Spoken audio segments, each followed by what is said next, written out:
තව වසර 2442ක් ගියපුවාම එළබෙන වෙසක් පුර 15ක් පොහොය දවසේදී මුළු ලංකාව පුරාම වැඩ සිටින සියලුම සර්වක්ඛ ධාතුන් වහන්සේලා අසදෘශ වූයේ අනුරාධපුර සුද්ධ නගරයේ පිහිටලා තිබෙන රුවන්වැලි මහා සෑයේ ගර්භය තුලට වැඩම කරවනවා.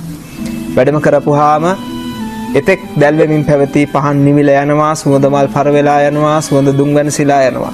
ඒ අවස්ථාවේ සියලුම සර්වක්ඛ ධාතුන් වහන්සේලා අහසට පැන නැගලා එක නූලක මොනුපු මුතු ඇට පේලියක් වගේ නාගදීප රාජායතන චෛත්‍ය ස්ථානයට වැඩම කරවනවා. වැඩම කරපුවාම එතෙක් කල චූලෝදන මහෝදර ඒ නාරජවරු බුදුරජාණන් වහන්සේට පූජා කරපු ඒ මණික් පුටුව පොළවයට වැඩ හිටිනවා. ඒ මණික් පුටුව අහසට පැන නැගුණාම මේ මණික් පුටුව මත සියලු සර්වක්ඛ ධාතුන් වහන්සේලා තැන්පත් වෙනවා. සියලුම සර්වක්ඛ ධාතුන් වහන්සේලා සහිත මණික් පුටුව දිව්‍ය නාගයන්ගේ මහත් වූ පුද සත්කාර විඳිමින් සියලුම බෝධිසත්වරුන්ගේ අපරාජිත ආසනයේ පිහිටන සුද්ධ භූමිය වන බුද්ධගයා මහා බෝධි මූලයට වැඩම කරවනවා. බුද්ධ ශරීරය නිර්මාණය වෙනවා. බුද්ධ ශරීරය නිර්මාණය වෙලා බුදු සිරුරෙන් භාග්‍රේ දක්වා බුද්ධ රශ්මිය විහිදෙනවා. මේ අවස්ථාව කිසිම මිනිසෙක් දකින්නේ නැහැ. මොකද ওই කාලේ වෙනකොට කිසිම බෞද්ධයෙක් ලෝකේ නැහැ.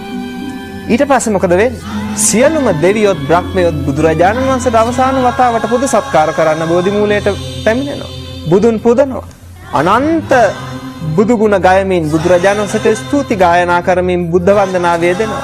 ඒ අවස්ථාවේදී දෙවියොත් බ්‍රහ්මයොත් බුදුන් වඳ අවසන් වුණාම බුදු සිරුරට ගිනි දැල් ඇවිලිලා දෙහ ආදාහන වෙලා අලුවත් දැලිවත් ඉතිරි වෙන්නේ කිසිම ධාතුන් වහන්සේ නමක් ඉතිරි වෙන්නේ අබෑටයක් තරම්වත්. ජය ශ්‍රී මහා බෝධි අතුරුදහන් වෙනවා. බුදුරජාණන් වහන්සේ වෙනුවෙන් හදලා තියෙන සියලුම ප්‍රතිමා වහන්සේලා අතුරුදහන් වෙලා යනවා. බුද්ධ ශූන්‍ය කාලයක් එනවා. බුද්ධ කියන ශුද්ධ වචනේ පවා අහන්න නොලැබෙන කාලයක් එනවා. තව වසර 2442ක් පමණ ගත වුණාම එළබෙන වෙසක් පොය දවසේ මේ සිද්ධිය සිද්ධ වෙන්නේ.